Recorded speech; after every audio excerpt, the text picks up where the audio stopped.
Good afternoon. Well, SNIG,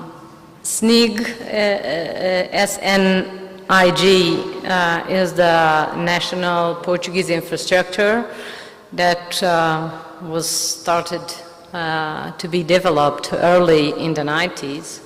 And suddenly, when INSPIRE directive was put into place, it was reviewed in order to respond to the INSPIRE requirements.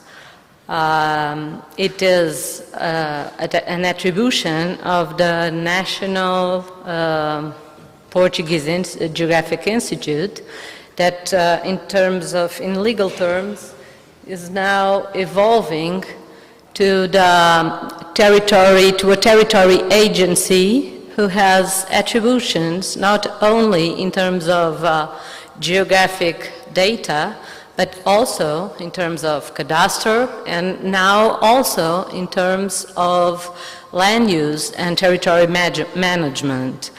And I'm now the Subdirector General of that organization. This presentation outline is focused first as a small review about the steps that we follow in order to put INSPIRE into place, and then get into detail in those steps,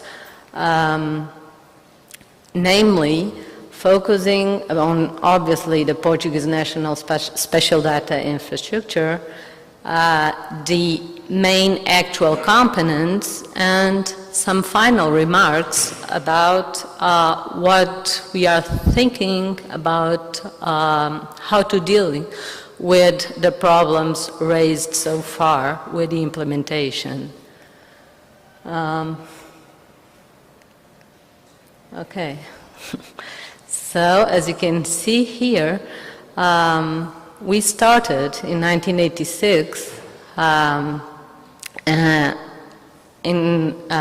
thinking about the relevance of having a national geographic infrastructure in order to use the space to integrate data and to achieve good governance.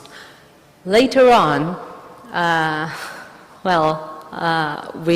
SNIG was put it into place. I don't know how to put this thing with a light. Do you? It doesn't have a light? Okay, thank you. So then the institution that has to put its SNIG into place was the National Authority for Geographic Information, and also it evolves into the National Geographic Institute. I would say that the most relevant here is the INSPIRE directive that was transposed into the legal context, legal framework context of Portugal in 2007.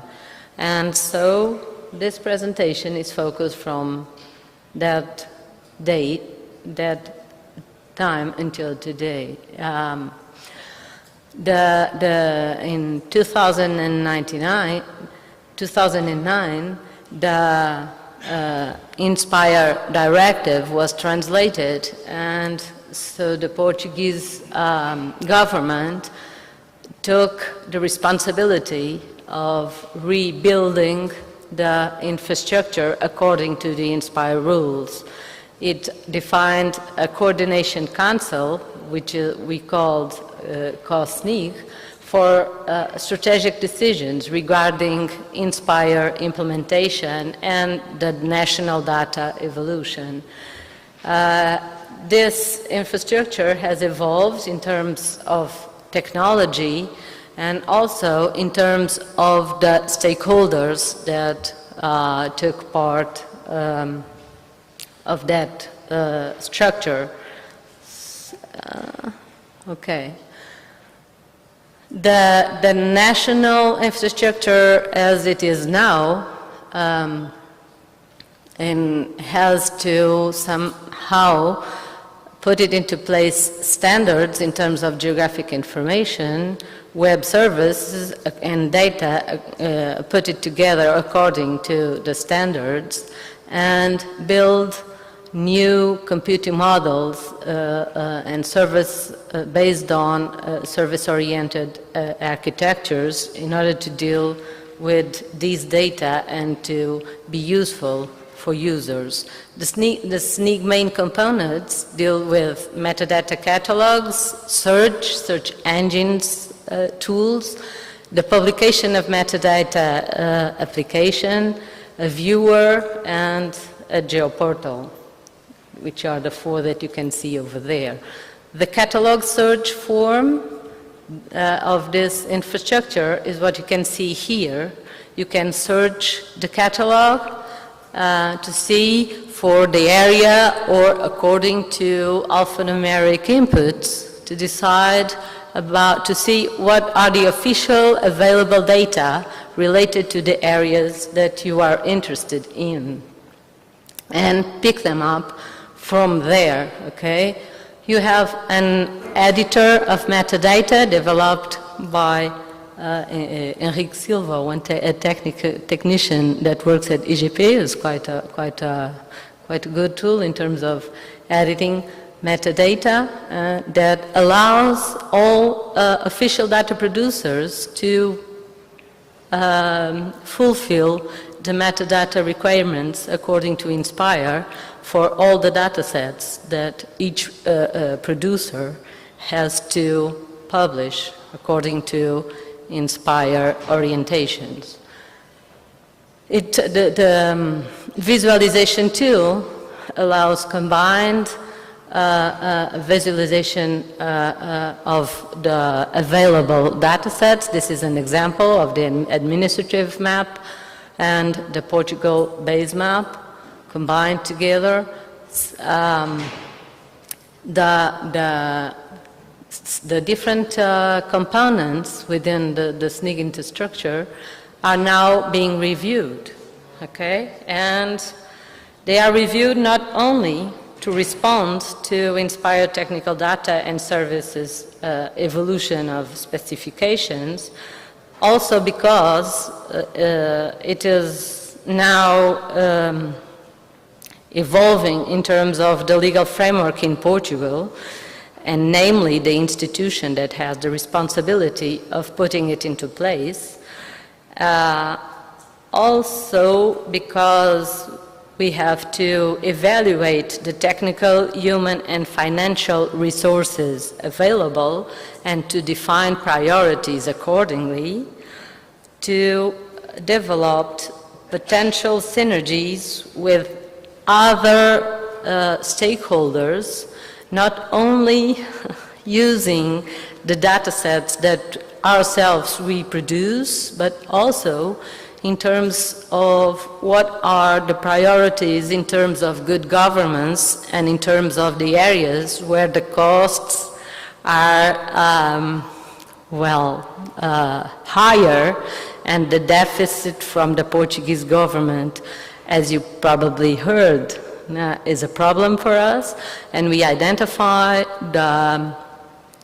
some critical areas where information management, good information management, can be a good input of efficiency and of reduction costs. And afterwards, we see which are the institutions that are linked together in INSPIRE infrastructure, SNIG, okay?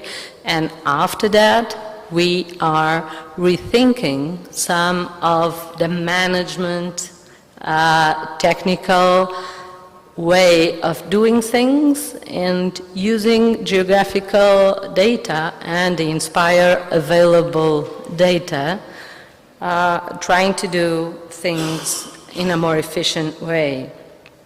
And so we'll define the potential partnerships with other public providers in order to build much more strong approach. Our main concern in the first term is good governance, okay? Afterwards, because we also have, we are data providers as well, and we have a role to play in terms of cadastre and also in terms of land use.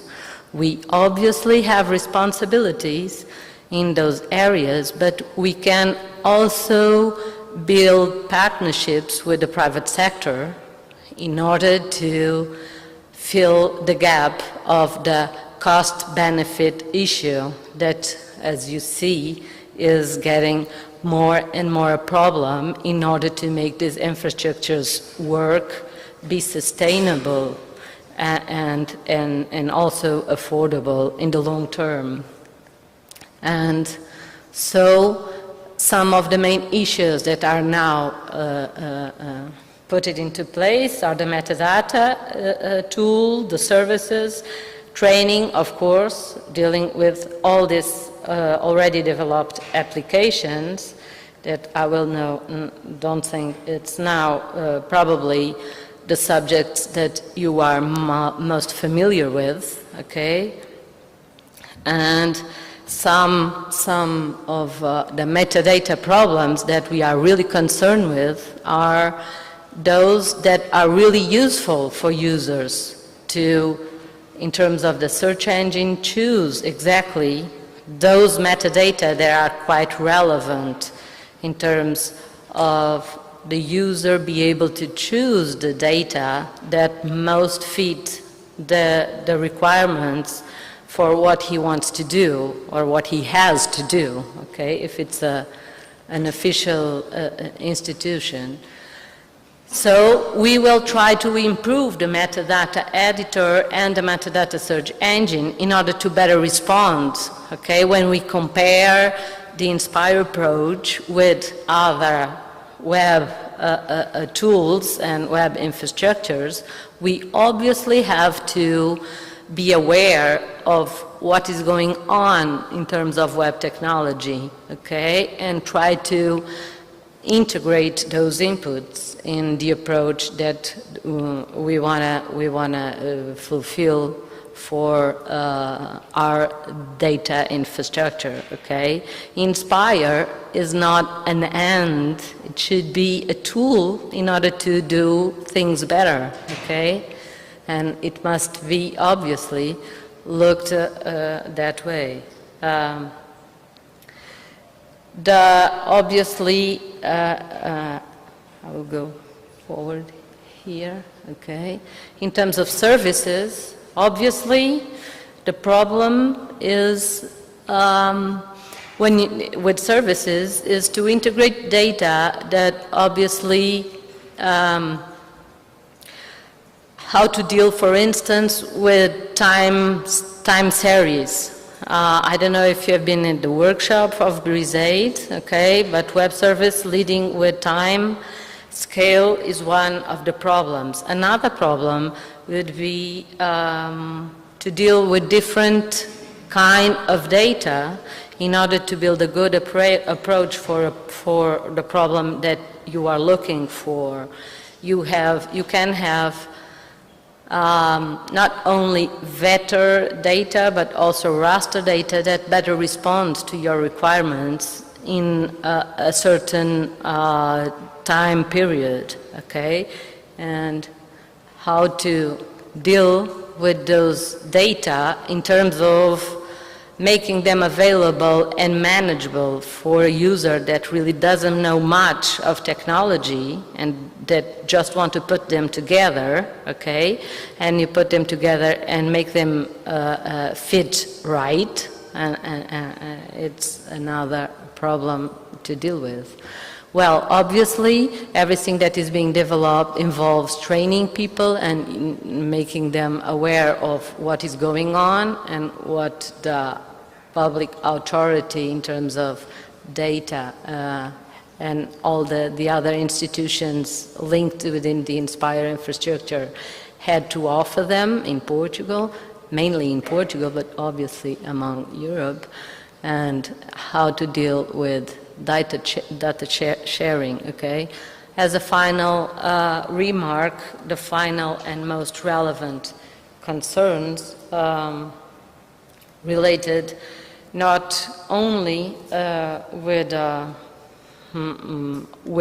INSPIRE itself, but also as the new concerns taking the new Portuguese reality. We really would like to work on reviewing the user needs and making them give us a good feedback in terms of their user requirements and fitness for purpose, in terms of how to rebuild the user interface, in terms of be sure that what is most relevant is quite easy to find in the first place, in the first contact with the infrastructure interface. About the functionalities and contents, not only monitoring evolution of technology, but also trying to establishing priorities in terms of development and to be aware of what are the functionalities that are most relevant to be put it into place in the first place to make the infrastructure work and be useful, okay? Not just work, but be useful, and in the first term, in the first place, be useful for good governance, okay? And then, obviously, dealing with some of the concerns that the audience already raised here this afternoon, how to deal with intellectual property, how to deal with information rights, because that's obviously a very sensitive question if we want the users, even public data providers, to put and make available the data into the infrastructure, and obviously the cost benefit. So SNIG has to continue to evolve to an open, flexible, interoperable, and participated SDI that has to guarantee effective and reliable access to special data and service, to give the users information about the quality and the fitness for purpose of the quality that are available there, and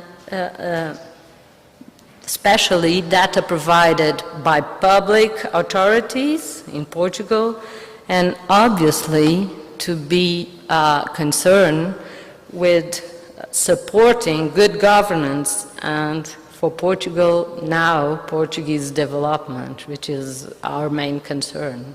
Thank you very much.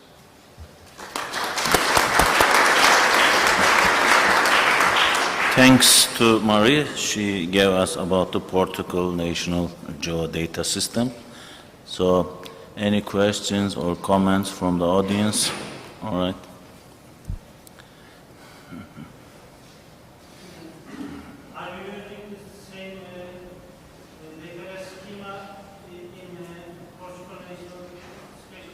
Structure and INSPIRE.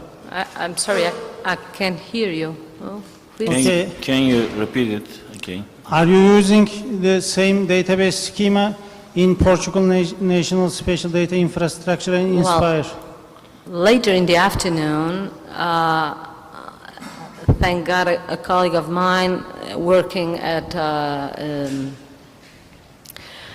our institution is making a presentation about the monitoring the whole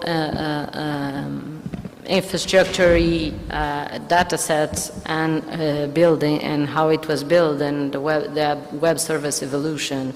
But what I can tell you so far is we don't have,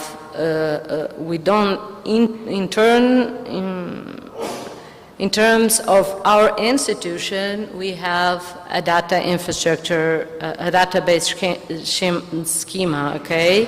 But we don't impose that database schema to the other authorities.